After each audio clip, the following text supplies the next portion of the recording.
महला पहला। भौ बैरागा सहज समाता।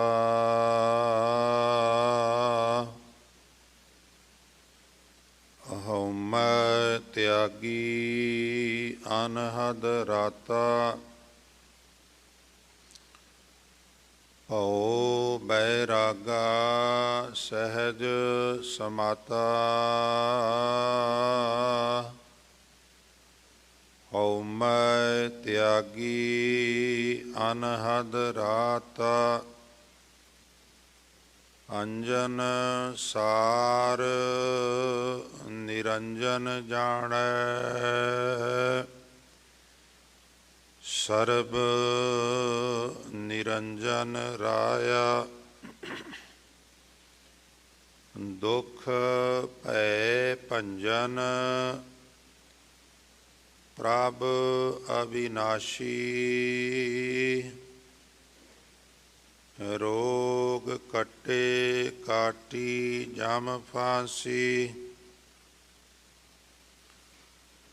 नानक हार प्रभ सो भौ भंजन।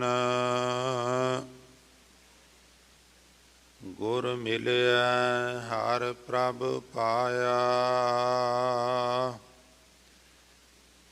दुख भय भंजन प्रभ अविनाशी।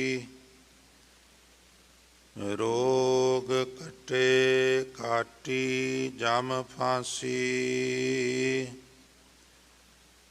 नानक हर प्रभ सो भौ भंजन। गुर मिलिया हर प्रभ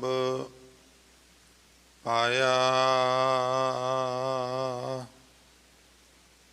वाहिगुरु जी का खालसा वाहिगुरु जी की फतेह।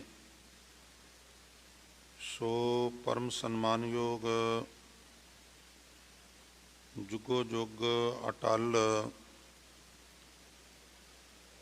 श्री गुरु ग्रंथ साहिब महाराज जी की पावन पवित्र हाजूरी विच विराजमान बहुत ही आदरणीय गुरु स्वरूप गुरु की साजी नवाजी साध संगत जी बहुत ही वडभागे हो, जो अमृत वेले की साम संभाल करदियां होया नींदर आलस आदि दा तर्क त्याग करके उद्यमी बनदियां होया गुरु चरना विच पहुँच के आप जी ने आसा की वार दे शब्द कीर्तन सरवण करके लाहे प्राप्त किए हैं। गुरुदेव सारिया संगतां दी हाज़री तिल फुल सेवा पेटा अपने दर प्रवान कर सबना नूं दरों घरों नामदान गुरसिੱਖੀ जीवन बाणी पढ़न सुनन ते कंठ करन दा चा बख्शिश करन। सो साध संगत जो अस्थान की मर्यादा अनुसार श्री गुरु ग्रंथ साहिब जी के पावन बचनों की लड़ीवार कथा विचार का सिलसिला निरंतर जारी है। उस अधीन आप जी ने हुणे हुणे दास पासों जो 2 पद्यां का पाठ सरवण किया है, ये पावन बचन पहले पातशाह श्री गुरु नानक देव महाराज जी की मुबारक रचना तो उचारण किए हुए मारू राग विच श्री गुरु ग्रंथ साहिब जी के पावन पन्ना 1040 ते ये पावन बचन दर्ज हैं। सो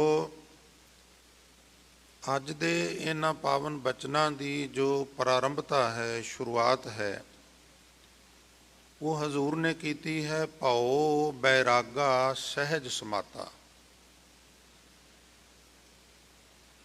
भौ शब्द जिहड़ा है ਗੁਰਬਾਣੀ ਵਿੱਚ ਡਰ ਦੇ ਸੈਂਸ ਵਿੱਚ, ਅਰਥਾਂ ਵਿੱਚ ਆਇਆ ਹੈ, ਔਰ ਕਿਤੇ ਕਿਤੇ ਇਹ ਭਉ ਉਸ ਦਾ ਇੱਕ ਰੂਪਾਂਤਰਿਤ ਹੋ ਕੇ ਥੋੜ੍ਹਾ ਜਿਹਾ ਬਰੀਕ ਨੁਕਤਾ ਸਮਝਿਓ, ਨਿਰਮਲ ਭਉ ਦੀ ਸੈਂਸ ਵਿੱਚ ਵੀ ਆਇਆ ਹੈ। ਇੱਕ ਭਉ ਹੈ, ਦੂਸਰਾ ਨਿਰਮਲ ਭਉ ਹੈ, ਜਿਸ ਨੂੰ ਤੁਸੀਂ ਲਾਵਾਂ ਵਿੱਚ ਸਰਵਣ ਕਰਦੇ ਹੋ। ਨਿਰਮਲ ਭਉ ਪਾਇਆ ਹਰ ਗੁਣ ਗਾਇਆ, ਹਰ ਵੇਖੈ ਰਾਮ ਹਦੂਰੇ। ਮਨੁੱਖ ਡਰਦਾ ਕਦੋਂ ਹੈ? ਜਦੋਂ ਉਹਦੇ ਕੋਲੋਂ ਕੋਈ ਮਿਸਟੇਕ ਹੋ ਜਾਏ। ਮਾਫ ਕਰਨਾ, ਰੂਹੇ ਜ਼ਮੀਨ ਦੇ ਉੱਤੇ ਜਿਸ ਵੀ ਖਿੱਤੇ ਵਿੱਚ ਅਸੀਂ ਰਹਿੰਦੇ ਹਾਂ, ਉਥੋਂ ਦਾ ਕੋਈ ਨਾ ਕੋਈ ਲਾ ਐਂਡ ਆਰਡਰ ਹੁੰਦਾ ਹੈ, ਰੂਲ ਰੈਗੂਲੇਸ਼ਨ ਹੈ, ਔਰ ਉਹਦੇ ਵਿੱਚ ਕੁਝ ਇਸ ਤਰ੍ਹਾਂ ਦੇ ਵੀ ਰੂਲ ਨੇ ਜਿਹੜੇ ਬੜੇ ਸਖਤ ਹੁੰਦੇ ਨੇ। ਹੁਣ ਮਨੁੱਖ ਰੈੱਡ ਲਾਈਟ ਹੀ ਜੰਪ ਕਰ ਜਾਏ, ਚਲੋ ਬਹੁਤ ਵੱਡੀ ਗੱਲ ਤੇ ਨਹੀਂ, ਪਰ ਟਿਕਟ ਤੇ ਉਹਦੀ ਵੀ ਆ ਜਾਂਦੀ ਹੈ। ਔਰ ਜੇ ਵਾਰ-ਵਾਰ ਕਰੇ ਤੇ ਫਿਰ ਇਹਨਾਂ ਮੁਲਕਾਂ ਵਿੱਚ ਡਰਾਈਵਿੰਗ ਲਾਇਸੈਂਸ ਖੁੱਸ ਗਿਆ ਤੇ ਬੰਦਾ ਤੇ ਹੈਂਡੀਕੈਪਡ ਹੈ। ਫਾਰ ਐਗਜ਼ਾਮਪਲ, ਜਦੋਂ ਅਸੀਂ ਕੋਈ ਮਿਸਟੇਕ ਕਰਨੇ ਆ, ਕੋਈ ਗੁਨਾਹ ਕਰਨੇ ਆ, ਕੋਈ ਸਾਥੋਂ ਗਲਤ ਹੁੰਦਾ ਹੈ, ਫਿਰ ਅਸੀਂ ਡਰਨੇ ਆ। ਮਹਾਰਾਜ ਬਾਣੀ 'ਚ ਕਹਿੰਦੇ ਨੇ, ਸੋ ਡਰੈ ਜੋ ਪਾਪ ਕਮਾਉਂਦਾ ਧਰਮੀ ਵਿਗਸੇ। ਜਿਹਨੇ ਪਾਪ ਕੀਤਾ ਹੁੰਦਾ ਉਹ ਡਰਿਆ ਡਰਿਆ ਹੁੰਦਾ ਹੈ, ਜਿਹਨੇ ਨਹੀਂ ਕੀਤਾ ਉਹ ਤੇ ਵਿਕਾਸ ਵਿੱਚ ਹੁੰਦਾ। ਮੈਂ ਤੇ ਕੁਛ ਕੀਤਾ ਹੀ ਨਹੀਂ, ਮੈਨੂੰ ਡਰਨ ਦੀ ਕੀ ਜ਼ਰੂਰਤ ਹੈ? ਮੇਰੇ ਵਿਦਿਆ ਦਾਤੇ ਅਕਸਰ ਕਹਿੰਦੇ ਹੁੰਦੇ ਸਨ, ਸਿੰਘੋ, ਦਿਨ ਦੀ ਰੋਸ਼ਨੀ ਵਿੱਚ ਕੋਈ ਇਸ ਤਰ੍ਹਾਂ ਦਾ ਕੰਮ ਨਾ ਕਰੋ ਜਿਹਦੇ ਨਾਲ ਤੁਹਾਡੀ ਰਾਤ ਦੀ ਨੀਂਦ ਹਰਾਮ ਹੋ ਜਾਏ, ਔਰ ਰਾਤ ਦੇ ਹਨੇਰੇ ਦੇ ਆਲਮ ਵਿੱਚ ਕੋਈ ਇਸ ਤਰ੍ਹਾਂ ਦਾ ਆਚਰਣ ਨਾ ਕਰੋ ਵੀ ਦਿਨੇ ਤੁਸੀਂ ਲੋਕਾਂ ਦੀਆਂ ਅੱਖਾਂ ਵਿੱਚ ਅੱਖਾਂ ਪਾ ਕੇ ਗੱਲ ਨਾ ਕਰ ਸਕੋ। ਜਦੋਂ ਮਨੁੱਖ ਵਾਹਿਗੁਰੂ ਨੂੰ ਹਾਜ਼ਰ ਨਾਜ਼ਰ ਸਮਝਦਾ ਹੈ, ਉਹ ਮੈਨੂੰ ਹਰ ਵਕਤ ਵੇਖ ਰਿਹਾ ਹੈ, ਚਾਨਣ ਵਿੱਚ ਵੀ ਵੇਖ ਰਿਹਾ, ਹਨੇਰੇ ਵਿੱਚ ਵੀ ਵੇਖ ਰਿਹਾ, ਅੰਦਰ ਵੀ ਵੇਖ ਰਿਹਾ, ਬਾਹਰ ਵੀ ਵੇਖ ਰਿਹਾ, ਘਰ ਵੀ ਵੇਖ ਰਿਹਾ, ਬਾਹਰ ਵੀ ਵੇਖ ਰਿਹਾ, ਦੇਸ਼ ਵਿੱਚ ਵੀ ਦੇਖ ਰਿਹਾ, ਵਿਦੇਸ਼ ਵਿੱਚ ਵੀ ਦੇਖ ਰਿਹਾ। ਸਦ ਸੁਣਦਾ, ਸਦ ਵੇਖਦਾ, ਕਿਉਂ ਮੁੱਕਰ ਪਾਇਆ ਜਾਏ? ਮੈਂ ਮੁੱਕਰ ਤੇ ਸਕਣਾ ਨਹੀਂ।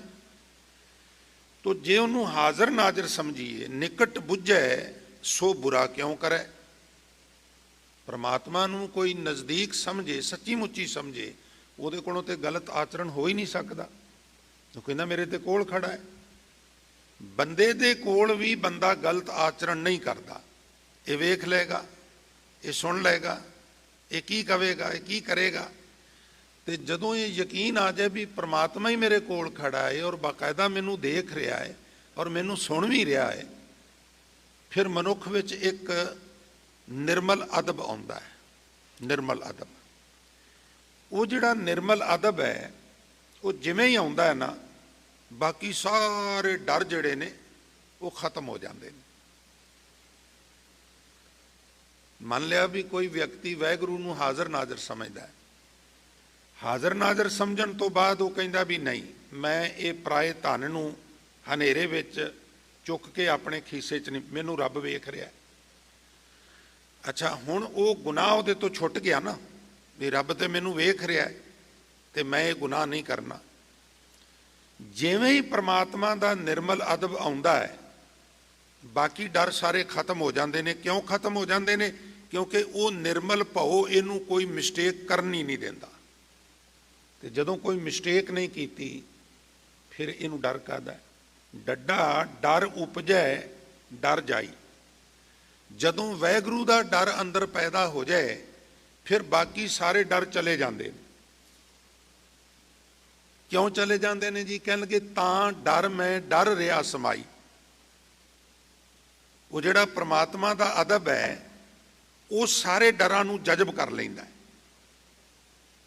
ਫਿਰ ਬੜਾ ਸੋਹਣਾ ਬਚਨ ਅੱਗੇ ਨਾਲ ਲਿਖਿਆ, ਜੋ ਡਰ ਡਰੈ ਤੋ ਫਿਰ ਡਰ ਲੱਗ ਗਏ। ਜੇ ਪ੍ਰਮਾਤਮਾ ਦੇ ਨਿਰਮਲ ਅਦਬ ਤੋਂ ਡਰਨ ਲੱਗ ਪਿਆ, ਭਾਵ ਜੇ ਪ੍ਰਮਾਤਮਾ ਦਾ ਨਿਰਮਲ ਅਦਬ ਇਹਨੇ ਫਿਰ ਕਰਨਾ ਛੱਡ ਦਿੱਤਾ ਤਾਂ ਫਿਰ ਡਰ ਲੱਗ ਗਿਆ ਤੇ ਇਹ ਗਲਤੀਆਂ ਫਿਰ ਕਰੇਗਾ, ਤੇ ਜਦੋਂ ਗਲਤੀਆਂ ਕਰੇਗਾ ਤੇ ਇਹ ਫਿਰ ਡਰੇਗਾ।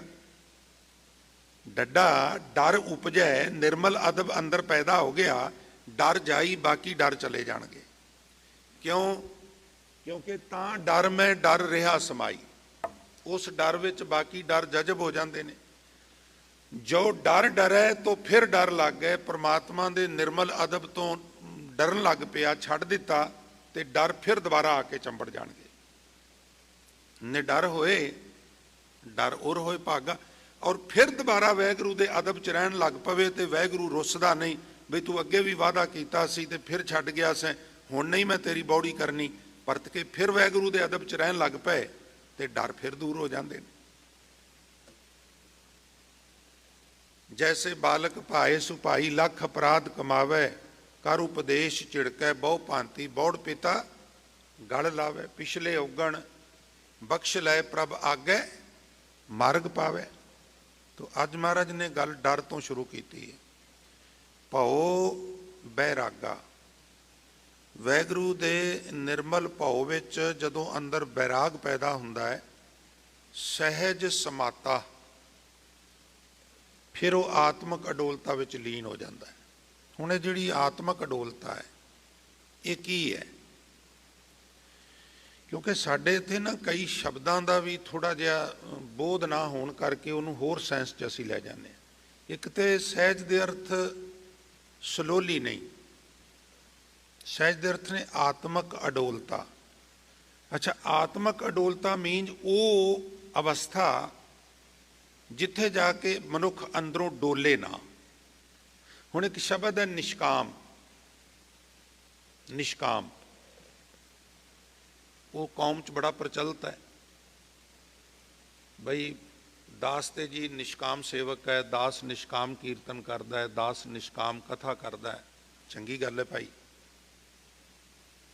ਪਰ ਤੁਸੀਂ ਕਦੀ ਐਨਾਲਿਸਿਸ ਕੀਤਾ ਗੁਰਬਾਣੀ ਅਨੁਸਾਰ ਵੀ ਨਿਸ਼ਕਾਮ ਕਿਹਨੂੰ ਕਹਿੰਦੇ ਨੇ?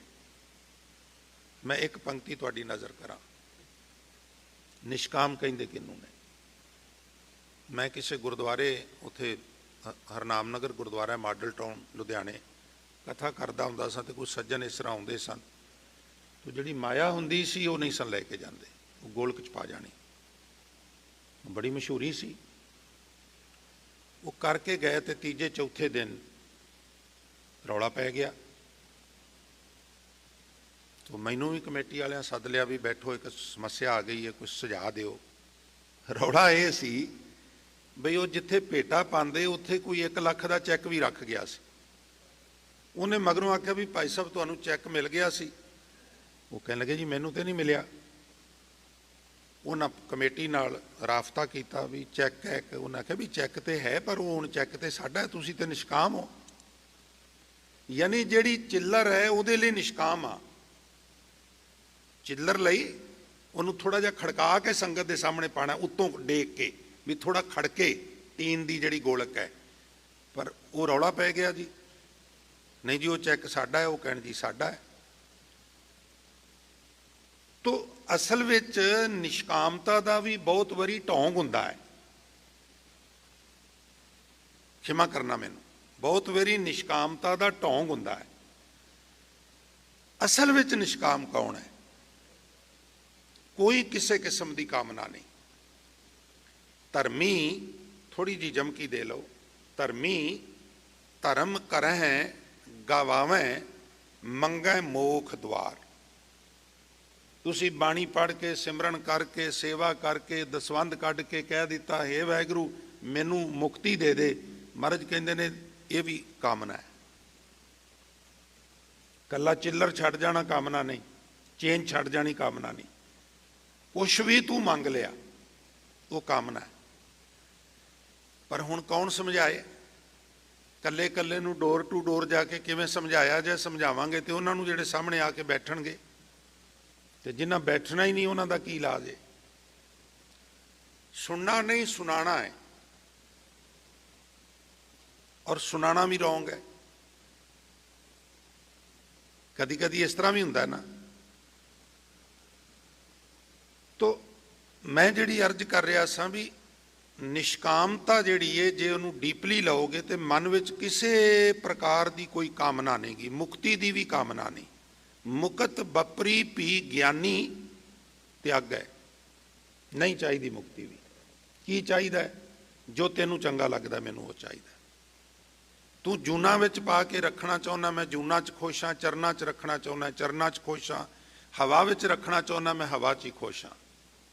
हुक्म रजाई चलना नानक लिखिया नाल, कोई कामना नहीं। इनू कहंदे निष्काम।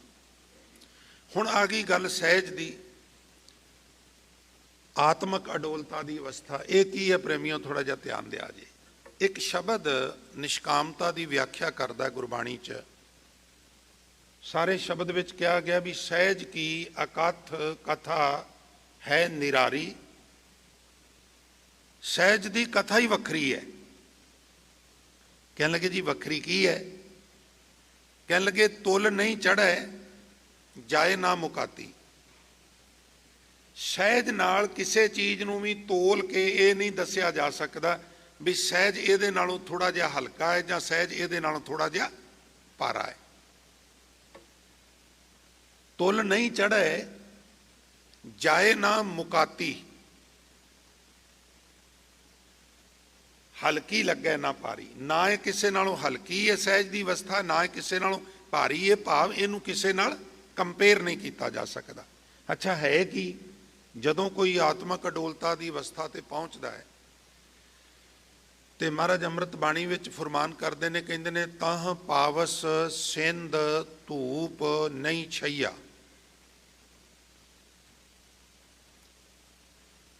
तह उत्पत परलो नाही जीवन मृत ना दुख सुख व्यापै सुन समाद दो तै नाही। इन थोड़ा जिहा महंगे बोल ने, उचेचे तौर पर तवज्जो दे के समझिया जे। तह मैंने उस अवस्था विच, उस अवस्था मैंने आत्मक अडोलता की अवस्था में, सहज की अवस्था में की हुंदा है? पावस सिंध धूप नहीं छैया उत्पत परलो नाही। ये 6 चीज़ों की लालसा नहीं रहिंदी। किहड़ियां? पहला पावस, पावस मैंने बरखा। ते बरखा तो भाव अर्थ है बरखा का राजा मन्निया जाता इंद्र देवता। ते इंद्र देवते तो सैंस है इंद्रपुरी। इंद्रपुरी की कोई लालसा नहीं रहिंदी भी मरनोपरंत मैनू इंद्रपुरी मिले। इदां दियां भी इत्थे कथा कहानियां हैगियां सन। पहली गल इंद्रपुरी की लालसा नहीं रहिंदी आत्मक अडोलता वाले नूं। पावस इंद्रपुरी, सिंध समुंदर, विष्णु का निवास उत्थे मन्निया गया। विष्णुपुरी की भी कोई लालसा नहीं रहिंदी। धूप सूरजलोक, शैया चंद्रलोक। उत्पत परलो, उत्पत्ति ब्रह्मा ते परलो शंकर महादेव। ना ब्रह्मपुरी की लालसा ना शिवपुरी की लालसा, ना इंद्रपुरी की ना विष्णुपुरी की ना सूरजलोक की ना चंद्रलोक की ना ब्रह्मपुरी की ना शिवपुरी की। आत्मक अडोलता विच पहुंचे हुए जग्यासू नूं इन्हां चीज़ां की लालसा नहीं रहिंदी। भगत कबीर साहब फरमान कर रहे हैं, तह पावस सिंध धूप नहीं शैया तह उत्पत परलो नाही जीवन मृत ना दुख सुख व्यापै सुन समाद दो तै नाही। होर जिउण की लालसा खत्म हो जाती है तो मौत की दहशत खत्म हो जाती है। हाय मैं मरना जा भी गुरमुखा एक दिन तो मरना ही है, अग्गा पिछा हो सकता है। सिद्धांत यह है भी जो उपजे सो बिनस है, जिहड़ी चीज़ बनी है उन्हें भजना है। जीवन मृत ना दुख सुख व्यापै, दुखां नूं वेख के घाबरदा नहीं ते सुखां विच फुल फुल के नहीं बहिंदा। सुन अफुर अवस्था जिथे फुरने भी गलत ना आउण। दो तै नाही, फिर यदि उस अवस्था विच इहदे च तेर मेर नहीं रह जाती। सारियां नूं सम दृष्टि नाल वेखण दी अवस्था बन जाती है। जीवन मृत ना दुख सुख व्यापै सुन समाद दो तै नाही। फिर कहते ने सहज की अकथ कथा है निरारी, तुल नहीं चढ़े जाए ना मुकाती, हल्की लगे ना पारी। अरद उर्द दो तै नाही, रात दिनस तै नाही, जल नहीं पवन पावक फुन नाही, सतगुर तहां समाही। महंगे बचन ने, तवज्जो मंगते ने, फिर समझ आते ने। अरद उर्द उच्चा ते नीवा, यदी जात उच्ची है, यदी जात नीवी है, आ वड्डा है, आ ये नहीं रहिंदा। जिहड़ा उत्थे पहुंच जाता है उहदे मन च भावना नहीं रहिंदी। रात दिनस तै नाही, हुण रात दिन ते जीवन चाहणगे। भाव अर्थ यह है रात नूं मनुख सौंदा है ते दिने मनुख रोजी रोटी लई विचरदा है। यानी मन की भटकना ते मन की गाफलता की नींद, ये भी दोवें खत्म हो जाते। अर्ध उर्द दो तै नाही, कोई ऊंच नीच नहीं, और रात दिनस तै नाही, ना गाफलता की नींद रहिंदी है, ना मन की भटकना रहिंदी है। जल नहीं पवन पावक फुन नाही, पानी हवा ते अग, तीन चीज़ों का जिक्र है। पानी चिक्कड़ क्रिएट करता है, इत्थे आके फिर वकारां दी दलदल विच भी नहीं फसदा। पवन हवा, हवा विचरदी है, मन नूं इधर उधर भी नहीं भटकण दिंदा, मन की भटकना भी खत्म हो जाती है। ते पावक मैंने अग, तृष्णा की अग भी बुझ जाती है। जल नहीं पवन पावक फुन नाही, सतगुर तहां समाई। उस अवस्था विच अंदर सतगुरु जी ही समाए रहिंदे हन, होर किसी की सुरत ही नहीं आउंदी। वो फिर कहता गुरु गुरु गुर जप मन मोर, गुरु बिना मैं नाही होर। वो किसी होर अवतार देवी पीर पैगंबर की आलोचना तो नहीं करता, निंदा तो नहीं करता, पर वो अपने गुरु नूं छड्ड के होर किसी वल झाकदा भी नहीं गा। वो कहता मेरे वास्ते मेरा गुरु ही सब कुछ है।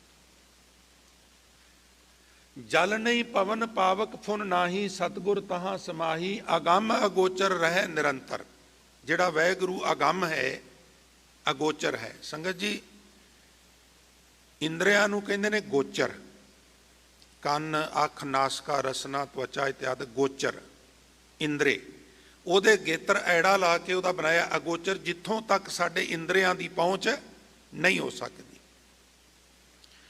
ਤੇ ਗਮ ਸ਼ਬਦ ਹੈ ਜਿਹੜਾ ਗੁਰਬਾਣੀ 'ਚ ਉਹ ਪਹੁੰਚ ਵਾਸਤੇ ਹੁੰਦਾ ਹੈ। ਉਹਦੇ ਗੇਤਰ ਐੜਾ ਲਾ ਕੇ ਜਿੱਥੋਂ ਤੱਕ ਮਨੁੱਖ ਦੀ ਪਹੁੰਚ ਨਹੀਂ, ਫਿਰ ਕਹਿੰਦੇ ਨੇ ਜਿੱਥੋਂ ਤੱਕ ਮਨੁੱਖ ਦੇ ਇੰਦਰੀਆਂ ਦੀ ਪਹੁੰਚ ਨਹੀਂ। ਅਗੰਮ ਅਗੋਚਰ ਰਹਿ ਨਿਰੰਤਰ, ਉਹਦਾ ਅੰਦਰ ਨਿਵਾਸ ਲਗਾਤਾਰ ਹੋ ਜਾਂਦਾ ਹੈ। फिर नाल ये भी बख्शिश करते हैं गुर किरपा ते लईए, ये अवस्था गुरु की किरपा नाल प्राप्त होती है। तो सत्संग गुरु किरपा किहदे ते करदा भाई गुरमुखो? जिहड़ा गुरु वाला बनदा है, जिहड़ा गुरु गुरु जपदा है, गुरु की सुनदा है, गुरु के उपदेश नूं अपलाई करदा जीवन, उहदे ते गुरु की किरपा हुंदी है। ये तो ठीक है भी गुर किरपा जे नर को कीनी ते ये जुगत पछानी, नानक लीन भयो गोबिंद स्यों ज्यों पानी संग पानी। पर गुरु उन्हां ते किरपा करेगा जिहड़े गुरु नूं फॉलो करनगे। एक शब्द है गुरबाणी विच, थोड़ी जी कन्फ्यूजन भी हुंदी है। एक है कोशिश, एक है बख्शिश। बहुत थावां ते बाणी च लिखिया है भी जदों उहदी बख्शिश होवे फिर मनुख नाम जपदा है, जदों उहदी बख्शिश होवे फिर नाम जपदा है। हुण जिहड़ा मेरे वर्गा नहीं जपदा उहदे लई बड़ा सौखा काम है भी मेरे ते जे बख्शिश नहीं हुई, जदों होवेगी मैं जप लांगा। हुण सवाल पैदा हुंदा है पहलां बख्शिश ते फिर कोशिश, या पहलां कोशिश ते फिर बख्शिश? जपिया उहदी बख्शिश नाल ही जाना है, पर कोशिश पहलां शुरू करनी है। असीं कोशिश कर देंगे, उहदी बख्शिश हो जाएगी। जिदन बख्शिश हो जाएगी उदन सफल हो जाएंगे। उदों पहला जिहड़ी कोशिश है वो सफलता नहीं मिली, पर असीं कोशिश कर रहे हैं। हिम्मते मरदा मददे खुदा, खुदा भी उन्हां दी मदद करते ने जिहड़े आप हिम्मत करते हैं। इसलिए जिग्यासू ने तुरना है, वो बख्शिश करेगा तो मैं तुरांगा, नहीं ऐसा नहीं, असीं शुरू कर देना। हुण जिहड़े 5 खंड गुरु नानक साहब ने दसे ने ਉਹਨਾਂ 'ਚ ਪਹਿਲਾ ਖੰਡ ਧਰਮ ਖੰਡ ਹੈ। ਕਿਤਿਓਂ ਗੱਲ ਸੁਣੀ, ਕਿਸੇ ਨੂੰ ਵੇਖਿਆ, ਚੰਗਾ ਲੱਗਾ, ਇਹ ਤੁਰ ਪਿਆ, ਪਤਾ ਕੁਛ ਨਹੀਂ ਗਾ, ਤੁਰ ਪਿਆ। ਫਿਰ ਆਲੇ ਦੁਆਲੇ ਨੂੰ ਪੁੱਛਦਾ ਵੀ ਕਿੱਦਾਂ ਨਿਤਨੇਮ ਕਿੱਦਾਂ ਕਰਨਾ ਹੈ, ਸਿਮਰਨ ਕਿੱਦਾਂ ਕਰਨਾ ਹੈ, ਗੁਰਦੁਆਰੇ ਕਿੱਦਾਂ ਜਾਣਾ ਹੈ, ਕੀ ਕਰਨਾ ਹੈ, ਕੀ। ਫਿਰ ਉਦੋਂ ਮਗਰੋਂ ਗਿਆਨ ਹਾਸਲ ਕਰਦਾ, ਤਾਂ ਉੱਥੇ ਪਹਿਲਾਂ ਧਰਮ ਖੰਡ ਹੈ, ਫਿਰ ਗਿਆਨ ਖੰਡ ਹੈ। ਪਹਿਲਾਂ ਤੇ ਇਛਾਲਾ ਜਿਹਾ ਆਇਆ ਤੇ ਤੁਰ ਪਿਆ, ਚੰਗਾ ਹੋ ਗਿਆ, ਬੜਾ ਚੰਗਾ ਹੋਇਆ, ਤੁਰ ਪਿਆ। ਫਿਰ ਇਹਨੇ ਇਨਫੋਰਮੇਸ਼ਨ ਇਕੱਠੀ ਕੀਤੀ ਵੀ ਤੂੰ ਥੋੜਾ ਤੁਰਨਾ ਹੈ ਤੇ ਆਊਟਪੁੱਟ ਜ਼ਿਆਦੀ ਏ, ਮੈਂ ਜ਼ਿਆਦਾ ਤੁਰਨਾ ਤੇ ਆਊਟਪੁੱਟ ਘੱਟ ਏ, ਵਜ੍ਹਾ ਕੀ ਏ? ਉਹ ਕਹਿੰਦਾ ਵੀ ਇਨਫੋਰਮੇਸ਼ਨ ਇਕੱਠੀ ਕਰ, ਗਿਆਨ ਹਾਸਲ ਕਰ, ਗੁਰੂ ਕੋਲੋਂ ਸਿੱਖ ਵੀ ਕਿੱਦਾਂ ਕਰਨਾ ਹੈ, ਕਿੱਦਾਂ ਨਹੀਂ ਕਰਨਾ। ਔਰ ਫਿਰ ਜਦੋਂ ਗਿਆਨ ਹਾਸਲ ਹੋ ਜਾਂਦਾ ਹੈ, ਫਿਰ ਕਹਿੰਦਾ ਵੀ ਹੁਣ ਮੈਨੂੰ ਪਤਾ ਲੱਗ ਗਿਆ ਹੈ ਵੀ ਕਿੱਧਰ ਜਾਣਾ ਹੈ ਤੇ ਕਿਵੇਂ ਜਾਣਾ ਹੈ, ਹੁਣ ਮੈਂ ਦੱਬ ਕੇ ਇਹਦੇ ਤੇ ਮਿਹਨਤ ਕਰ ਲਵਾਂ। ਫਿਰ ਉਹਨੂੰ ਤੁਸੀਂ ਸ਼ਰਮਖੰਡ ਕਹਿੰਦੇ ਹੋ, ਪ੍ਰੀਸ਼ਰਮ, ਮਿਹਨਤ, ਹਾਰਡ ਵਰਕ ਤੁਸੀਂ ਇੱਥੇ ਕਹਿੰਦੇ ਹੋ। ਔਰ ਜਦੋਂ ਹਾਰਡ ਕਰਦਾ ਹੈ ਫਿਰ ਕਰਮ ਬਖਸ਼ਿਸ਼, ਔਰ ਜਦੋਂ ਬਖਸ਼ਿਸ਼ ਹੋ ਜਾਂਦੀ ਹੈ ਫਿਰ ਸੱਚਖੰਡ ਦਾ ਦਰਵਾਜ਼ਾ ਖੁੱਲ ਜਾਂਦਾ। ਅਬ ਤੋਂ ਜਾਏ ਚੜ੍ਹੇ ਸਿੰਘਾਸਨ, ਮਿਲੇ ਹੈ ਸਾਰੰਗ ਪਾਣੀ, ਹੁਣ ਰਾਮ ਕਬੀਰਾ ਏਕ ਭਏ ਹੈ, ਕੋਈ ਨਾ ਸਕੈ ਪਛਾਣੀ। ਹੁਣ ਹਲੂਲ ਹੋ ਗਏ ਇੱਕ ਦੂਜੇ ਦੇ ਵਿੱਚ। ਸੋ ਮੈਂ ਬੇਨਤੀ ਕਰ ਰਿਹਾ ਸਾਂ, ਸਹਿਜ ਕੀ ਅਕਥ ਕਥਾ ਹੈ ਨਿਰਾਰੀ, ਤੁਲ ਨਹੀਂ ਚੜ੍ਹੈ ਜਾਏ ਨਾ ਮੁਕਾਤੀ, ਹਲਕੀ ਲੱਗੈ ਨਾ ਭਾਰੀ।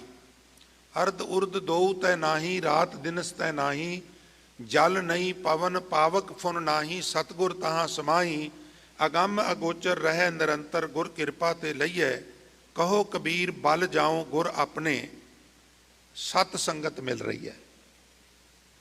ਮੈਂ ਆਪਣੇ ਗੁਰੂ ਤੋਂ ਸਦਕੇ ਜਾਵਾਂ ਜਿਨ ਮੈਨੂੰ ਗੁਰੂ ਕੀ ਸੰਗਤ ਵਿੱਚ ਮਿਲਾ ਦਿੱਤਾ ਹੈ, ਕਿਉਂਕਿ ਸੰਗਤ ਵਿੱਚ ਮਿਲਣ ਦੀ ਬਰਕਤ ਬਹੁਤ ਹੈ। ਹੁਣ ਇਹ ਸੰਗਤ ਦੀ ਬਰਕਤ ਨਾਲ ਤੇ ਸਿਮਰਨ ਦੀ ਬਰਕਤ ਨਾਲ ਮੈਂ ਮਨ ਰੂਪੀ ਰਾਜੇ ਨੂੰ ਕਾਬੂ 'ਚ ਕਰ ਲਾਂਗਾ। ਭਗਵਤ ਭੀਰ, ਰੱਬ ਰੱਬ ਜਪਣ ਵਾਲਿਆਂ ਦਾ ਇਕੱਠ, ਸ਼ਕਤ ਸਿਮਰਨ ਕੀ ਤੇ ਸਿਮਰਨ ਦੀ ਸ਼ਕਤੀ, ਦੋ ਚੀਜ਼ਾਂ ਦਾ ਸੁਮੇਲ, ਇੱਕ ਸੰਗਤ, ਦੂਸਰਾ ਸਿਮਰਨ। ਅਵਰ ਕਾਜ ਤੇਰੇ ਕਿਤੈ ਨਾ ਕਾਮ, ਮਿਲ ਸਾਧ ਸੰਗਤ ਭਜ ਕੇਵਲ ਨਾਮ। ਅੱਛਾ, ਘਰਾਂ ਵਿੱਚ ਅਵੇਲੇਬਲ ਬਹੁਤ ਕੁਛ ਹੈ, ਤੁਹਾਡੇ ਕੋਲ ਫੇਸਬੁੱਕ ਹੈ, ਯੂਟਿਊਬ ਹੈ, ਇੰਸਟਾਗ੍ਰਾਮ ਹੈ, ਵਟਸਐਪ ਹੈ, ਘਰਾਂ ਵਿੱਚ ਬੈਠ ਕੇ ਲੋਕੀ ਕੀਰਤਨ ਕਥਾ ਦਾ ਆਨੰਦ ਲੈਂਦੇ ਨੇ, ਚੰਗੀ ਗੱਲ ਹੈ। ਪਰ ਇੱਕ ਗੱਲ ਸਮਝਣ ਵਾਲੀ ਹੈ ਪ੍ਰੇਮੀਓ, ਤੁਸੀਂ ਤੇ ਗੁਰੂ ਕੀ ਰਹਿਮਤ ਵਾਲੇ ਹੋ, ਜਦੋਂ ਅਸੀਂ ਘਰ ਬੈਠ ਕੇ ਸੁਣਿਆ ਇੱਕ ਇੰਦਰਾ ਪਵਿੱਤਰ ਹੁੰਦਾ ਸਾਡਾ, ਜਦੋਂ ਅਸੀਂ ਗੁਰਦੁਆਰੇ ਆਉਂਦੇ ਹਾਂ ਸਾਡੇ ਕਈ ਇੰਦਰੇ ਪਵਿੱਤਰ ਹੋ ਜਾਂਦੇ ਨੇ। ਤੁਸੀਂ ਕਹੋਗੇ ਕਿੱਦਾਂ? ਜਦੋਂ ਤੁਸੀਂ ਉੱਥੇ ਗੱਡੀ ਰੋਕਦੇ ਹੋ, ਬ੍ਰੇਕ ਲਾਉਂਦੇ ਹੋ, ਡੋਰ ਖੋਲ ਕੇ ਬਾਹਰ ਆਉਂਦੇ ਹੋ, ਫਿਰ ਚੱਲ ਕੇ ਜੋੜੇ ਘਰ 'ਚ ਜੋੜੇ ਉਤਾਰਨੇ, ਹੱਥ ਪੈਰ ਧੋਣੇ, ਫਿਰ ਅੰਦਰ ਆਉਣਾ ਤੇ ਪੈਰ ਪਵਿੱਤਰ ਹੋ ਗਏ। ਇਹਨੂੰ ਬਾਣੀ ਕਹਿੰਦੀ ਹੈ ਪਾਉ ਸੁਹਾਵੇ ਜਾਂ ਤਉ ਤੇਰ ਜੁਲਦੇ। ਜਦੋਂ ਤੇਰੇ ਵਾਲੇ ਪਾਸੇ ਚੱਲ ਕੇ ਮੇਰੇ ਪੈਰ ਆਉਂਦੇ ਨੇ ਨਾ, ਮੇਰੇ ਪੈਰ ਮੁਬਾਰਕ ਹੋ ਜਾਂਦੇ ਨੇ। ਫਿਰ ਜਦੋਂ ਆ ਕੇ ਆਪਣੇ ਇਸ਼ਟ ਗੁਰਦੇਵ ਨੂੰ ਅਸੀਂ ਸਿਰ ਝੁਕਾਉਂਦੇ ਆ ਨਾ, ਸਿਰ ਵੀ ਪਵਿੱਤਰ ਹੋ ਜਾਂਦਾ। ਔਰ ਪ੍ਰੇਮੀਓ, ਵੈਸੇ ਵੀ ਸਟਰੈਸ ਤੇ ਇੱਥੇ ਇਸ ਹਿੱਸੇ 'ਚ ਹੁੰਦੀ ਹੈ ਨਾ, ਸਟਰੈਸ ਹੱਥ 'ਚ ਨਹੀਂ ਨਾ ਹੁੰਦੀ, ਨਾ ਅਰਕ 'ਚ ਹੁੰਦੀ ਹੈ, ਇੱਥੇ ਹੁੰਦੀ ਹੈ ਨਾ। ਤੇ ਕਿਸੇ ਦਾਨੇ ਨੇ ਬੜੀ ਸੋਹਣੀ ਗੱਲ ਕਹੀ, ਉਹ ਕਹਿੰਦਾ ਜਦੋਂ ਗੁਰੂ ਦੇ ਅੱਗੇ ਆ ਕੇ ਇੱਦਾਂ ਝੁਕਣਾ ਹੈ ਨਾ, ਉਹ ਜਿਹੜੀ ਇੱਥੇ ਸਾਰੀ ਲੱਦੀ ਹੁੰਦੀ ਹੈ ਨਾ, ਉਹ ਸਾਰੀ ਉੱਥੇ ਹੀ ਡਿੱਗ ਪੈਂਦੀ ਹੈ। ਤੂੰ ਹੌਲਾ ਹੋ ਕੇ ਗੁਰੂ ਕੋਲੋਂ ਘਰ ਨੂੰ ਚਲਾ ਜਾਇਆ ਕਰ। ਤੇਰਾ ਸੀਸ ਵੀ ਪਵਿੱਤਰ ਹੁੰਦਾ ਜਦੋਂ ਤੂੰ ਗੁਰੂ ਦੇ ਅੱਗੇ ਨੂੰ ਝੁਕਾ ਦੇਣਾ, ਨਹੀਂ ਤੇ ਫਿਰ ਜੋ ਸਿਰ ਸਾਈਂ ਨਾ ਨੀਵੈ ਸੋ ਸਿਰ ਕੱਪ ਉਤਾਰ। ਪਾਮ ਸੁਹਾਵੇ ਜਾਂ ਤਉ ਤੇਰੇ ਜੁਲਦੇ, ਸੀਸ ਸੁਹਾਵਾ ਚਰਨੀ ਤੇ ਮੁਖ ਸੁਹਾਵਾ ਜਾਂ ਤਉ ਜਸ ਗਾਵੇ। ਜਦੋਂ ਰਸਨਾ ਨਾਲ ਤੂੰ ਫਤਿਹ ਗਜਾਨਾ ਹੈ, ਜਦੋਂ ਰਸਨਾ ਨਾਲ ਤੂੰ ਸਤਨਾਮ ਸ੍ਰੀ ਵਾਹਿਗੁਰੂ ਜੀ ਕਹਿਣਾ ਹੈ, ਉਦੋਂ ਤੇਰੀ ਜੀਭ ਪਵਿੱਤਰ ਵੀ ਹੋ ਜਾਂਦੀ ਹੈ ਤੇ ਜੀਭ ਸਫਲ ਵੀ ਹੋ ਜਾਂਦੀ ਹੈ। ਜੀਓ ਪਿਆ ਤਉ ਸ਼ਰਨੀ। ਔਰ ਜਿੰਦ ਨੂੰ ਜਦੋਂ ਆਪਣੇ ਇਸ਼ਟ ਤੋਂ ਕੁਰਬਾਨ ਕਰਨਾ ਹੈ, ਉਹ ਵੀ ਪਵਿੱਤਰ ਹੋ ਜਾਂਦੀ ਹੈ। ਇਸ ਵਾਸਤੇ ਹਜ਼ੂਰ ਭਗਤ ਕਬੀਰ ਸਾਹਿਬ ਕਹਿੰਦੇ ਨੇ, ਕਹੋ ਕਬੀਰ ਬਲ ਜਾਉ ਗੁਰ ਆਪਣੇ, ਸਤ ਸੰਗਤ ਮਿਲ ਰਹੀ ਹੈ। ਮੈਂ ਸਦਕੇ ਜਾਵਾਂ ਆਪਣੇ ਗੁਰੂ ਤੋਂ, ਜਿਹਦੀ ਕਿਰਪਾ ਨਾਲ ਮੈਂ ਸੰਗਤ ਵਿੱਚ ਜੁੜਿਆ ਹਾਂ। ਤੋ ਪਹਿਲੇ ਬਚਨ ਭਉ ਬੈਰਾਗਾ, ਸਹਿਜ ਸਮਾਤਾ, ਹਉਮੈ ਤਿਆਗੀ ਅਨਹਦ ਰਾਤਾ। ਅਨਹਦ ਅੰਦਰ ਮਿਲਵਾ ਸਾਜ ਉਹ ਵੱਜਿਆ, अंदरों एक आनंदमई वातावरण मिलिया। कदों मिलिया? हौमे त्यागी। प्रेमियों, हौमे की जदों ईगो की गल आउंदी है ना, ये करनी भी कोई बहुती औखी नहीं, सुन लैनी भी बहुती औखी नहीं। बीमारी बड़ी जबरदस्त है, बड़ा सूक्ष्म रोग है। कोई विरला भागा वाला इस रोग तो बचिया होगा, नहीं तो ये इस तरह का रोग है भी ये हरेक दे उत्ते काबज हो जाता है। शुकरात बहुत वड्डा फिलासफर सी, यूरोप का रहन वाला, ये एथेंस शहर का रहन वाला सी। शहर का नाम एथेंस है। इत्थों का एक बहुत रायल बंदा, रिच बंदा, उन्होंने पता लगा भी साडे नगर का रहन वाला शुकरात ते बड़ा वड्डा फिलासफर है, पूरी दुनिया दे विच ओहदी धुम है, ते साडे नगर दा ते असीं कदी मिले ही नहीं, ते मिलना चाहिए। वो मिलने वास्ते गया, ते आंढ गुआंढ ने दसिया भी वो तो भरमन ते गया होया है। उन्होंने पता दिया, आखन लगा भी जदों शुकरात आया ना, मैनू सुनेहा लाया जे, मैं उन्होंने मिलना चाहुंदा। शुकरात आया, समा पा के, तो गुआढ़ी ने, पड़ोसी ने सुनेहा ला दिता। वो अमीर बंदा, रायल बंदा शुकरात नूं मिलण आया। जिस वेले मिलण आया तो हुण उहनूं ये सी भी मैं तो पूरे एथेंस विच सब तो अमीर मैं हाँ, तो शुकरात नूं ते हफड़ा दफड़ी पै जाएगी, सोफे तो उठन लग्या गोडा वजेगा काली चौदा, भी जनाब क्या बात है, जी आया नूं महाराज, अज तो कीड़ी दे घर नरैण आ गया, इत्याद। हुण जदों तुसीं सोला साहब च पढ़दे हो, ज्यों ज्यों चलै चुभै दुख पावैं, जम काल सहैं सिर डंडा है। हुण वो की चुभदा है जी, इनू थोड़ा जिहा ध्यान रखना। बहरूनी तौर पर कंडा नहीं चुभदा, जिहड़ा साकत है, जिहदे बारे महाराज कहंदे ने, साकत हारा साध ना जानिया, तिन अंतर हौमै कंडा है। वो कंडा चुभदा किस तरह है भी आ जिहड़ा सामने गरीबड़ा जिहा बंदा आ रहा है, जदों मेरे कोल आवेगा इहदे हत्थ जुड़ जाणगे ते आखेगा भाजी सत श्री अकाल। हुण जे ते उहने बुला दित्ती ते कोई फर्क नहीं पैना, क्योंकि कोई सरप्राइज थोड़ा है, प्रिपेयर तो पहले ही अपने आप नूं कीता, खुशी तो कोई होनी नहीं। तो जे ना बुलाई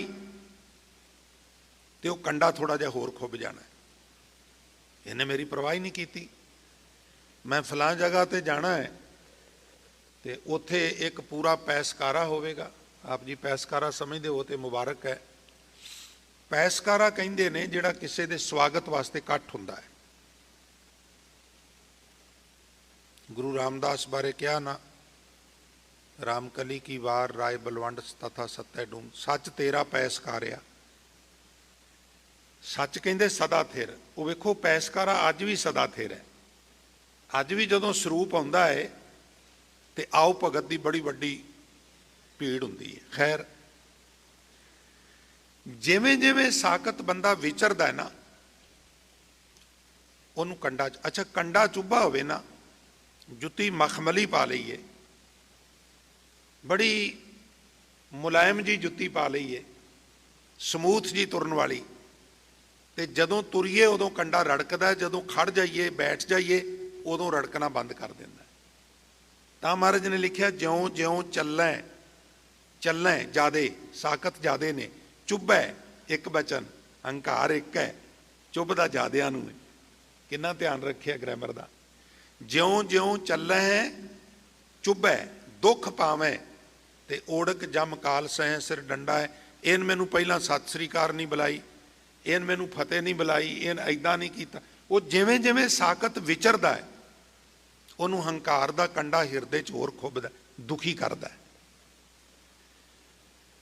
ये जिस वेले गया तो शुकरात ने कोई ध्यान नहीं दिता, बहुता इशारा कर दिता भी बह जाओ, इनू गुस्सा चढ़ गया। तेनू पता मैं कौन आ? उन्हें बड़े ध्यान नाल आई कंटैक्ट बनाया और दीवार दे उत्ते राजनीतिक नक्शा टंगिया होया सी वर्ल्ड का, वड्डे टेबल दे उत्ते लिया के उन्हें रख दिता। कहने लगा जी इधर आओ एक मिनट। वो आ गया, ਆਖਣ ਲੱਗਾ ਥੋੜ੍ਹੀ ਜਿਹੀ ਖੇਚਲ ਕਰੋ, ਇਹਦੇ 'ਚ ਆਪਣੀ ਕੰਟਰੀ ਲੱਭ ਲਓ। ਹੁਣ ਯੂਰਪ ਵੰਡਿਆ ਛੋਟੇ ਛੋਟੇ ਹਿੱਸਿਆਂ 'ਚ, ਤੁਹਾਨੂੰ ਪਤਾ ਹੀ ਹੈ, ਮਿਡ ਏਸ਼ੀਆ ਤੋਂ ਥੋੜ੍ਹਾ ਇੱਧਰ ਆ ਜਾਈਏ ਤਾਂ ਛੋਟੀਆਂ ਛੋਟੀਆਂ ਕੰਟਰੀਆਂ ਨੇ। ਤੋ ਬੜੀ ਨੀਝ ਲਾ ਕੇ ਲੱਭਦਿਆਂ ਛੋਟਾ ਜਿਹਾ ਨਕਸ਼ਾ ਉਹਨੇ ਲੱਭਿਆ ਵੀ ਉਹ ਕਹਿੰਦਾ ਵੀ ਆ ਰਿਹਾ। ਤੋ ਕਹਿੰਦਾ ਕੋਈ ਗੱਲ ਨਹੀਂ, ਹੁਣ ਇਸ ਤਰ੍ਹਾਂ ਕਰੋ, ਇਹਦੇ ਵਿੱਚ ਨਾ ਐਥੇਂਸ ਲੱਭੋ, ਆਪਣਾ ਸ਼ਹਿਰ ਐਥੇਂਸ ਹੈ ਨਾ। ਕਹਿਣ ਲੱਗੇ ਹਾਂ, ਕਹਿੰਦੇ ਲੱਭੋ। ਹੁਣ ਐਥੇਂਸ ਕੀ ਸੀ? ਇੱਕ ਛੋਟਾ ਜਿਹਾ ਬਿੰਦੂ ਜਿਹਾ ਸੀ, ਜਿੱਦਾਂ ਆਪਾਂ ਪੈਨ ਸ਼ਾਹੀ ਵਾਲਾ ਰੱਖ ਕੇ ਭੁੱਲ ਜਾਈਏ ਤੇ ਉਹ 1 ਸੈਕਿੰਡ ਹੀ ਭੁੱਲ ਜਾਈਏ ਤੇ ਉਹ ਸ਼ਾਹੀ ਜੀ ਚੂਸ ਕੇ ਥੋੜਾ ਗੋਲ ਜਿਹਾ ਬਣ ਜਾਂਦਾ, ਇਹਨਾਂ ਕੋ ਨਿਸ਼ਾਨ ਸੀ। ਕਹਿਣ ਲੱਗਾ ਇਹ ਰਿਹਾ ਐਥੇਂਸ। ਕਹਿਣ ਲੱਗੇ ਚਲੋ ਕੋਈ ਗੱਲ ਨਹੀਂ, ਹੁਣ ਐਥੇਂਸ ਵਿੱਚ ਆਪਣਾ ਟਾਊਨ ਲੱਭ ਲਓ, ਐਵਨਿਊ ਸੈਕਟਰ ਲੱਭ ਲਓ, ਘਰ ਲੱਭ ਲਓ, ਉਹਦੇ 'ਚ ਆਪਣੇ ਆਪ ਨੂੰ ਲੱਭ ਲਓ। ਮੈਂ ਤੇ ਸਿਰਫ ਗਲੋਬਲ ਦਾ ਨਕਸ਼ਾ ਤੁਹਾਡੇ ਸਾਹਮਣੇ ਰੱਖਿਆ, ਪੂਰੇ ਬ੍ਰਹਿਮੰਡ ਦਾ ਨਹੀਂ। ਔਰ ਤੁਸੀਂ ਖੁਦ ਹੀ ਵੇਖ ਲਓ ਵੀ ਤੁਸੀਂ ਕੌਣ ਹੋ। ਤੁਸੀਂ ਮੈਨੂੰ ਕਹਿੰਦੇ ਹੋ ਤੈਨੂੰ ਪਤਾ ਮੈਂ ਕੌਣ ਆ, ਤੁਸੀਂ ਖੁਦ ਹੀ ਵੇਖ ਲਓ ਤੁਸੀਂ ਕੌਣ। ਜੇ ਤੁਸੀਂ ਪ੍ਰਿਥਵੀ ਦੇ ਨਾਲ ਆਪਣੇ ਆਪ ਨੂੰ ਕੰਪੇਅਰ ਕਰੋ ਤੇ ਤੁਹਾਡਾ ਵਜੂਦ ਕੀ ਹੈ, ਤੁਹਾਡੀ ਔਕਾਤ ਕੀ ਹੈ, ਤੁਸੀਂ ਖੁਦ ਵੇਖ ਲਓ। ਔਰ ਜੇ ਪੂਰੇ ਬ੍ਰਹਿਮੰਡ ਨਾਲ ਕੰਪੇਅਰ ਕਰੋਗੇ ਤੇ ਫਿਰ ਤੇ ਤੁਸੀਂ ਲੱਭਣਾ ਹੀ ਕੋਈ ਨਹੀਂਗਾ। ਇਹ ਸਾਡੀ ਅਸਲੀਅਤ ਹੈ। ਪਰ ਅਹੰਕਾਰ, ਈਗੋ ਕਈ ਵਾਰ ਥੋੜੇ ਦੀ ਵੀ ਜ਼ਿਆਦੀ ਹੋ ਜਾਂਦੀ ਹੈ। ਸ਼ੁਕਰਾਤ ਨੇ ਉਹਦੀ ਈਗੋ ਨੂੰ ਇਉਂ ਚਕਨਾਚੂਰ ਕੀਤਾ। ਮਹਾਰਾਜ ਕਹਿੰਦੇ ਨੇ ਅਨਹਦ ਨਾਦ ਵਜਾਉਣ ਲਈ ਬੜਾ ਲਾਜ਼ਮੀ ਹੈ ਕਿ ਈਗੋ ਨੂੰ ਬੰਦਾ ਪਾਸੇ ਕਰੇ। ਔਰ ਇਹ ਤਾਂ ਹੋ ਸਕਦਾ ਜਦੋਂ ਲਗਾਤਾਰ ਅਸੀਂ ਖਬਰਦਾਰ ਰਹੀਏ, ਲਗਾਤਾਰ ਅਵੇਅਰ ਰਹੀਏ। ਕੋਈ ਤਾਰੀਫ ਕਰੇ ਤੇ ਬੜੇ ਖਬਰਦਾਰ ਹੋ ਜਾਈਏ, ਤੇ ਕੋਈ ਆਲੋਚਨਾ ਕਰੇ ਤੇ ਰਤਾ ਕੋ ਆਪਣੇ ਆਪ ਨੂੰ ਸੰਭਾਲੀਏ। ਮੈਂ ਕ੍ਰੋਧ 'ਚ ਨਹੀਂ ਆਉਣਾ, ਮੈਂ ਬੜੇ ਗੌਰ ਨਾਲ ਆਪਣੀ ਆਲੋਚਨਾ ਸੁਣਨੀ ਹੈ। ਜੇ ਇਹ ਠੀਕ ਬਿਆਨ ਕਰ ਰਿਹਾ ਤੇ ਮੈਂ ਸੁਧਾਰ ਕਰਨਾ ਹੈ, ਔਰ ਜੇ ਗਲਤ ਕਰ ਰਿਹਾ ਹੈ ਤੇ ਮੈਂ ਇਹਦੀ ਪਰਵਾਹ ਨਹੀਂ ਕਰਨੀ, ਉਹ ਜਾਣੇ। ਕੰਮ ਖਰਾਬ ਉਦੋਂ ਹੁੰਦਾ ਜਦੋਂ ਕੋਈ ਤਾਰੀਫ ਕਰਨੀ ਸ਼ੁਰੂ ਕਰ ਦਿੰਦਾ ਔਰ ਅਸੀਂ ਨਿੱਠ ਕੇ ਸੁਣਨੇ ਆ, ਫਿਰ ਥੋੜੀ ਜਿਹੀ ਗਰਦਨ ਉਧਰ ਹੋ ਜਾਂਦੀ ਵੀ ਮਿੱਤਰਾ ਕਰ ਹੋਰ, ਸਵਾਦ ਬੜਾ ਆ ਰਿਹਾ।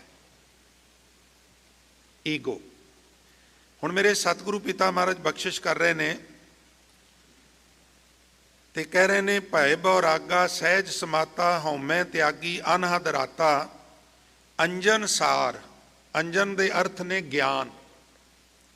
ਗਿਆਨ ਅੰਜਨ ਗੁਰ ਦੀਆ, ਅਗਿਆਨ ਅੰਧੇਰ ਵਿਨਾਸ਼। ਜਿੱਦਣ ਦਾ ਮੇਰੀਆਂ ਅੱਖਾਂ ਵਿੱਚ ਮੇਰੇ ਗੁਰੂ ਨੇ ਗਿਆਨ ਦਾ ਸੁਰਮਾ ਪਾਇਆ ਹੈ, ਉਦੋਂ ਦੀ ਮੇਰੇ ਅੰਦਰੋਂ ਅਗਿਆਨਤਾ ਖਤਮ ਹੋ ਗਈ ਹੈ। ਫਿਰ ਮਹਾਰਾਜ ਬਾਣੀ 'ਚ ਇੱਕ ਥਾਂ ਕਹਿੰਦੇ ਨੇ, ਅੰਜਨ ਦੇ ਸਭੈ ਕੋਈ ਟੁਕ ਚਾਹਨ ਮਾਹੇ ਵਡਾਨ। ਕਹਿੰਦੇ ਸੁਰਮਾ ਤੇ ਸਾਰੇ ਹੀ ਪਾ ਲੈਂਦੇ ਨੇ, ਪਰ ਪਾਣਾ ਕਿਸੇ ਕਿਸੇ ਨੂੰ ਆਉਂਦਾ। ਕਈ ਤੇ ਐਵੇਂ ਗੱਲਾਂ ਵੀ ਲਵੇੜ ਲੈਂਦੇ ਨਾ। ਇਸੇ ਤਰ੍ਹਾਂ ਗਿਆਨ ਰੂਪੀ ਸੁਰਮਾ ਪ੍ਰਾਪਤ ਕਰਕੇ ਉਹਨੂੰ ਵਰਤਣਾ ਹਰ ਇੱਕ ਦੇ ਵੱਸ ਦੀ ਗੱਲ ਨਹੀਂ। ਅੰਜਨ ਦੇ ਸਭੈ ਕੋਈ ਟੁਕ ਚਾਹਨ ਮਾਹੇ ਵਿਡਾਨ। ਦੇਖਿਓ ਕਿਦੇ ਤੇ ਅਰਥ ਆਈ ਗ੍ਰੰਥ 'ਚ, ਟੁਕ ਚਾਹਨ ਮਾਹੇ ਵਿਡਾਨ। ਅੰਜਨ ਸਾਰ, ਗਿਆਨ ਦੀ ਸਾਰ, ਗਿਆਨ ਦੀ ਸੰਭਾਲ। ਨਿਰੰਜਨ ਜਾਣੈ, ਉਹਨੂੰ ਫਿਰ ਨਿਰੰਜਨ ਦੀ ਸੂਝ ਆਉਂਦੀ ਹੈ ਪ੍ਰੇਮੀਓ। ਸਰਬ ਨਿਰੰਜਨ ਰਾਇਆ, ਫਿਰ ਉਹਨੂੰ ਸਮਝ ਆਉਂਦੀ ਹੈ ਵੀ ਚਾਰ ਚਫੇਰੇ ਵਾਹਿਗੁਰੂ ਹੀ ਵਾਹਿਗੁਰੂ ਹੈ, ਉਹਦੇ ਤੋਂ ਸਿਵਾ ਕੋਈ ਵੀ ਨਹੀਂਗਾ। ਔਰ ਦੁੱਖ ਭੈ ਭੰਜਨ ਪ੍ਰਭ ਅਬਨਾਸੀ। ਦੁੱਖਾਂ ਦਾ, ਡਰਾਂ ਦਾ ਨਾਸ਼ ਕਰਨ ਵਾਲਾ ਪ੍ਰਭੂ ਜੋ ਨਾਸ਼ ਰਹਿਤ ਹੈ। ਰੋਗ ਕੱਟੇ ਕਾਟੀ ਜਮ ਫਾਸੀ। ਉਹਨੇ ਮੇਰੇ ਸਾਰੇ ਰੋਗ ਕੱਟ ਦਿੱਤੇ ਔਰ ਜਮਾਂ ਦੀ ਫਾਹੀ ਵੀ ਕੱਟ ਦਿੱਤੀ। ਜਿਤਨੇ ਰੋਗ ਸਨ, ਉਹ ਤੇ ਮਹਾਰਾਜ ਬਾਣੀ 'ਚ ਕਹਿੰਦੇ ਨਾ ਵੀ ਜੋ ਜੋ ਦਿਸੈ ਸੋ ਸੋ ਰੋਗੀ, ਰੋਗ ਰਹਿਤ ਮੇਰਾ ਸਤਿਗੁਰ ਜੋਗੀ। ਤੋ ਨਿਰੰਕਾਰ ਨੇ ਕੀ ਕਿਰਪਾ ਕੀਤੀ, ਮੇਰੇ ਸਾਰੇ ਰੋਗ ਵੀ ਕੱਟ ਦਿੱਤੇ ਔਰ ਜਮਾਂ ਦੀ ਫਾਂਸੀ, ਆਵਾਗਾਉਣ ਦਾ ਜਿਹੜਾ ਚੱਕਰ ਸੀ, ਜਨਮ ਮਰਨ ਦਾ ਚੱਕਰ ਸੀ, ਉਹ ਵੀ ਕੱਟ ਦਿੱਤਾ। ਨਾਨਕ ਹਰ ਪ੍ਰਭ ਸੋ ਭਉ ਭੰਜਨ, ਗੁਰ ਮਿਲਿਆ ਹਰ ਪ੍ਰਭ ਪਾਇਆ। ਉਹ ਨਿਰੰਕਾਰ ਜਿਹੜਾ ਡਰਾਂ ਨੂੰ ਖਤਮ ਕਰਨ ਵਾਲਾ ਹੈ, ਗੁਰੂ ਦੀ ਕਿਰਪਾ ਨਾਲ ਮੈਨੂੰ ਉਹਦੀ ਪ੍ਰਾਪਤੀ ਹੋਈ। ਤੋ ਇਹ ਗੁਰੂ ਰੂਪ ਸਾਧ ਸੰਗਤ ਜੀ 1040 ਅੰਗ ਤੇ ਜਿਹੜਾ 16 ਚੱਲ ਰਿਹਾ ਉਹਦੇ 10 ਪਦੇ ਹੋ ਗਏ ਨੇ। ਤੋ ਕਾਲੇ ਕਵਲ ਨਿਰੰਜਨ ਜਾਣੇ ਤੋਂ ਕੱਲ ਭਾਈ ਸਾਹਿਬ ਵਿਚਾਰ ਭਾਈ ਗੁਰਿੰਦਰ ਸਿੰਘ ਜੀ ਪਹੁੰਚ ਗਏ ਨੇ, ਉਹ ਆਪ ਜੀ ਨੂੰ ਸਰਵਣ ਕਰਾਉਣਗੇ। ਕਿਉਂਕਿ ਦਾਸ ਦਾ ਇਹ ਅੱਜ ਦਾ ਜੋ ਗੁਰਮਤਿ ਵਿਚਾਰਾਂ ਦੀ ਸੇਵਾ ਸੀ ਸਵੇਰ ਦੀ, ਇਹ ਆਖਰੀ ਹੈ। ਤੋ ਮੈਂ ਉਹਨਾਂ ਨੂੰ ਵੈਸੇ ਲਿਖ ਕੇ ਵੀ ਬੇਨਤੀ ਦੇ ਦਿਆਂਗਾ।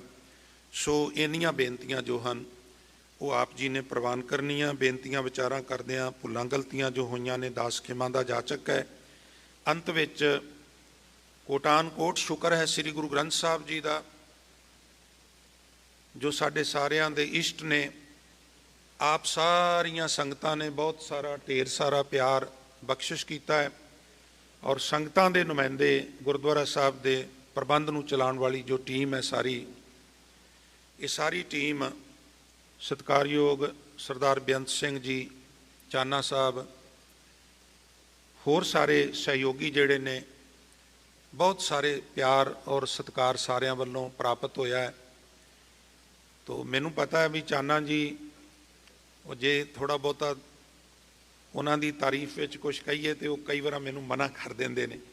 ਮੈਂ ਕੱਲ ਪਰਸੋਂ ਕਹਿ ਰਿਹਾ ਸਾਂ, ਉਹ ਮੈਨੂੰ ਕਹਿ ਰਿਹਾ ਨਹੀਂ ਗਿਆਨੀ ਜੀ ਇੱਦਾਂ ਨਾ ਕਿਹਾ ਕਰੋ। ਮੈਂ ਕਹਿ ਰਿਹਾ ਸਾਂ ਵੀ ਜਿੱਥੇ ਵੀ ਜਾਈਏ ਮਾਨ ਤਾਨ ਮਿਲਦਾ ਹੈ, ਪਰ ਮੈਨੂੰ ਸਟੇਜ ਤੇ ਵੀ ਇਹ ਕਹਿਣ 'ਚ ਕੋਈ ਸੰਕੋਚ ਨਹੀਂ ਵੀ ਸਾਹਿਬ ਬੇਅੰਤ ਸਿੰਘ ਹੁਣਾਂ ਵੱਲੋਂ ਜੋ ਨਿੱਜੀ ਤੌਰ ਤੇ ਸਤਿਕਾਰ ਜੋ ਪਿਆਰ ਮੈਨੂੰ ਮਿਲਿਆ ਹੈ ਉਹ ਪਹਿਲਾਂ ਕਦੀ ਨਹੀਂ ਮਿਲਿਆ।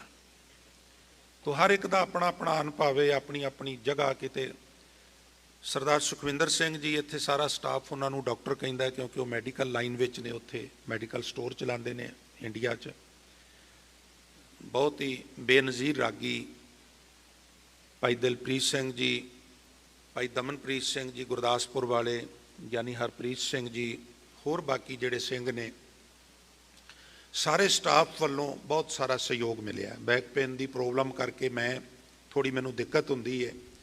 ਤੋ ਇਹਨਾਂ ਵੀਰਾਂ ਨੇ ਇੰਨਾ ਸਹਿਯੋਗ ਦਿੱਤਾ ਵੀ ਜੇ ਦਰਵਾਜ਼ਾ ਖੁੱਲ੍ਹਣ ਲੱਗਿਆ ਚਾਬੀ ਥੱਲੇ ਡਿੱਗ ਪਈ ਹੈ ਤੇ ਤਾਂ ਵੀ ਆਖਣਾ ਨਹੀਂ ਗਿਆਨੀ ਜੀ ਅਸੀਂ ਪਕੜਾਉਂਦੇ, ਇੱਕ ਮਿੰਟ ਠਹਿਰੋ। ਬਹੁਤ ਸਾਰਾ ਸਹਿਯੋਗ, ਸੱਚੀ ਮੁੱਚੀ ਢੇਰ ਸਾਰਾ ਪਿਆਰ ਮਿਲਿਆ ਹੈ। ਔਰ ਪਤਾ ਹੀ ਨਹੀਂ ਲੱਗਾ ਇੱਕ ਮਹੀਨਾ ਕਦੋਂ ਲੰਘ ਗਿਆ। ਤੋ ਮੇਰੇ ਕੋਲ ਲਫ਼ਜ਼ ਨਹੀਂ ਜਿਨ੍ਹਾਂ ਅਲਫਾਜ਼ਾਂ ਨਾਲ ਮੈਂ ਸਾਰੇ ਸੰਗਤ ਦਾ, ਪ੍ਰਬੰਧਕਾਂ ਦਾ, ਔਰ ਜਿਤਨੇ ਵੀ ਇਹ ਵੀਰ ਕੀਰਤਨ ਕਥਾ ਵਾਲੇ ਨੇ, ਗ੍ਰੰਥੀ ਸਾਹਿਬਾਨ ਨੇ, ਮੈਨੇਜਰ ਨੇ, ਹੋਰ ਸਾਰੇ ਮੇਰੇ ਸਾਹਮਣੇ ਪਿਆਰ ਵਾਲੀਆਂ ਰੂਹਾਂ ਬੈਠੀਆਂ ਨੇ, ਮੇਰੇ ਕੋਲ ਲਫ਼ਜ਼ ਨਹੀਂ। ਪਰ ਮੈਂ ਇੰਨਾ ਹੀ ਕਹਾਂਗਾ ਵੀ ਬਹੁਤ ਬਹੁਤ ਧੰਨਵਾਦ। ਇਹ ਢੇਰ ਸਾਰਾ ਜੋ ਤੁਸੀਂ ਪਿਆਰ ਦਿੱਤਾ ਹੈ ਉਹ ਬੇਅੰਤ ਹੈ, ਬਹੁਤ ਬਖਸ਼ਿਸ਼ ਹੈ, ਬਹੁਤ ਧੰਨਵਾਦ। ਸਤਿਗੁਰੂ ਕਿਰਪਾ ਕਰੇ ਤੁਹਾਨੂੰ ਸਾਰਿਆਂ ਨੂੰ ਮਹਾਰਾਜ ਚੜ੍ਹਦੀਆਂ ਕਲਾ ਬਖਸ਼ਿਸ਼ ਕਰੇ। ਇੰਨੀਆਂ ਬੇਨਤੀਆਂ ਪ੍ਰਵਾਨ ਕਰਨੀਆਂ, ਭੁੱਲਾਂ ਗਲਤੀਆਂ ਦੀ ਖਿਮਾ ਬਖਸ਼ਣੀ ਜੀ। ਵਾਹਿਗੁਰੂ ਜੀ ਕਾ ਖਾਲਸਾ, ਵਾਹਿਗੁਰੂ ਜੀ ਕੀ ਫਤਿਹ।